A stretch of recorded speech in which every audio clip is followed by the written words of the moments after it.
Hi friends, ಎಲ್ಲರಿಗೂ ನಮಸ್ಕಾರ. Cook with SRಗೆ ಸ್ವಾಗತ.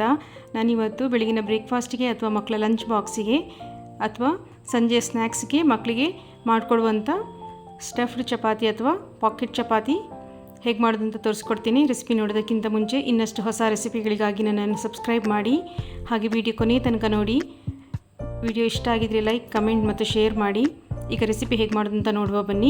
ಫಸ್ಟಿಗೆ ನಾನಿಲ್ಲಿ ಚಪಾತಿ ಹಿಟ್ಟನ್ನು ಕಲಸಿಟ್ಕೊಂಡಿದ್ದೇನೆ. ಹಾಗೆ ಈಗ ಪಲ್ಯ ಮಾಡ್ಕೊಳ್ಳಿಕ್ಕೆ ರೆಡಿ ಮಾಡ್ಕೊಳ್ಬೇಕು. ಬಾಣಲಿಯಲ್ಲಿ 2 ದೊಡ್ಡ ಚಮಚ ಎಣ್ಣೆ ಬಿಸಿ ಆದ ನಂತರ ಸಾಸಿವೆ ಮತ್ತು ಜೀರಿಗೆ, ಸಾಸಿವೆ ಸಿಡಿದ ನಂತರ ಸ್ವಲ್ಪ ಕರಿಬೇವನ್ನು ಸೇರಿಸಿ 2 ಮಧ್ಯಮ ಗಾತ್ರದ ಸಣ್ಣಗೆ ಹೆಚ್ಚಿದ ಈರುಳ್ಳಿಯನ್ನು ಕೂಡ ಸೇರಿಸಿಕೊಂಡು ಈರುಳ್ಳಿ ಹಸಿ ವಾಸನೆ ಹೋಗೋ ತನಕ ಚೆನ್ನಾಗಿ ಫ್ರೈ ಮಾಡಿಕೊಳ್ಳಿ.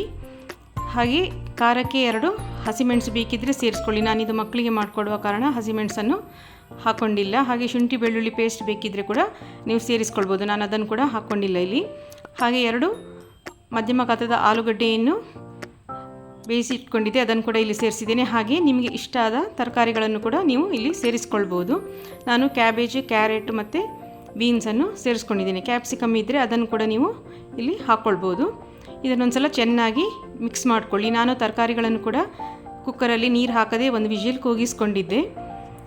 ಇದಕ್ಕೆ ಚೆನ್ನಾಗಿ ಮಿಕ್ಸ್ ಆಗಿದೆ. ನಂತರ ಇದಕ್ಕೆ ಅರಿಶಿನ, ಅರ್ಧ ಚಮಚ ಕೊತ್ತಂಬರಿ ಪುಡಿ, ಅರ್ಧ ಚಮಚ ಖಾರ ಪುಡಿ, ಅರ್ಧ ಚಮಚ ಗರಂ ಮಸಾಲೆ ಅಥವಾ ಮ್ಯಾಗಿ ಮಸಾಲೆ ಇದ್ದರೆ ಅದನ್ನು ಕೂಡ ಹಾಕ್ಕೊಳ್ಬೋದು, ಅಥವಾ ಪಾವ್ ಭಾಜಿ ಮಸಾಲೆ ಇದ್ದರೆ ಅದನ್ನು ಕೂಡ ನೀವು ಹಾಕ್ಕೊಳ್ಬೋದು. ರುಚಿಗೆ ತಕ್ಕಷ್ಟು ಉಪ್ಪನ್ನು ಸೇರಿಸಿ ಚೆನ್ನಾಗಿ ಇದನ್ನು ಮಿಕ್ಸ್ ಮಾಡಿಕೊಳ್ಬೇಕು.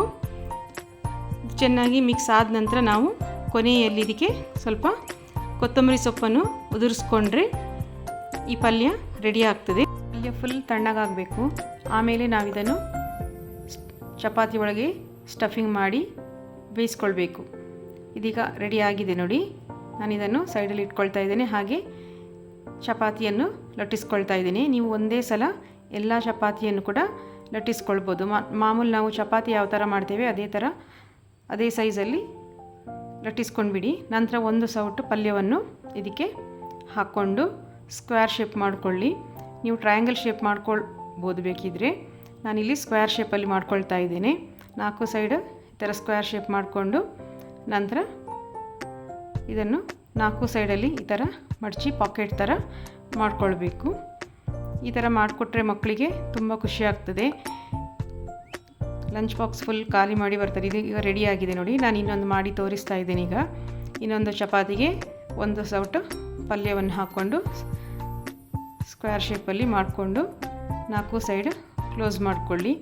ಚಪಾತಿ ತುಂಬ ದಪ್ಪ ಇರಬಾರ್ದು, ಸ್ವಲ್ಪ ತೆಳ್ಳಗೆ ಲಟ್ಟಿಸ್ಕೊಳ್ಬೇಕು. ಇಲ್ಲಾಂದರೆ ಬೇಯಬೇಕಾದ್ರೆ ಸರಿಯಾಗಿ ಬೇಯೋದಿಲ್ಲ ಅದು. ಇದೀಗ ರೆಡಿಯಾಗಿದೆ ನೋಡಿ. ನಾನು ಪಕ್ಕದಲ್ಲಿ ಕಾವಲಿ ಕೂಡ ಬಿಸಿಗೆ ಇಟ್ಟಿದ್ದೆ. ಕಾವಲಿಗೆ ತುಪ್ಪವನ್ನು ಹಾಕ್ಕೊಂಡು ಇದನ್ನು ಚೆನ್ನಾಗಿ ಬೇಯಿಸ್ಕೊಳ್ಬೇಕು.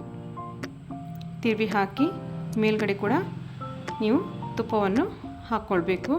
ಹಾಗೆ ಸೈಡಲ್ಲಿ ಕೂಡ ಚೆನ್ನಾಗಿ ಬೇಯಿಸ್ಕೊಳ್ಬೇಕು. ಇದು ಗರಿ ಗರಿ ಆಗಬೇಕು. ಅಷ್ಟೊತ್ತು ನಾವಿದನ್ನು ಚೆನ್ನಾಗಿ ಬೇಯಿಸ್ಕೊಳ್ಬೇಕು. ಈ ಥರ ಸೈಡಲ್ಲಿ ಕೂಡ ಈ ಥರ ನಿಲ್ಲಿಸ್ಬಿಟ್ಟು ಸೈಡಲ್ಲಿ ಕೂಡ ಬೇಯಿಸ್ಕೊಳ್ಳಿ. ಹಾಗಿದ್ರೆ ಕ್ರಿಸ್ಪಿಯಾಗಿ ಚೆನ್ನಾಗಿ ಬರುತ್ತದೆ.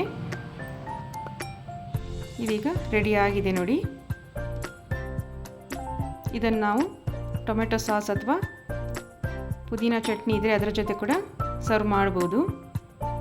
Thanks for watching.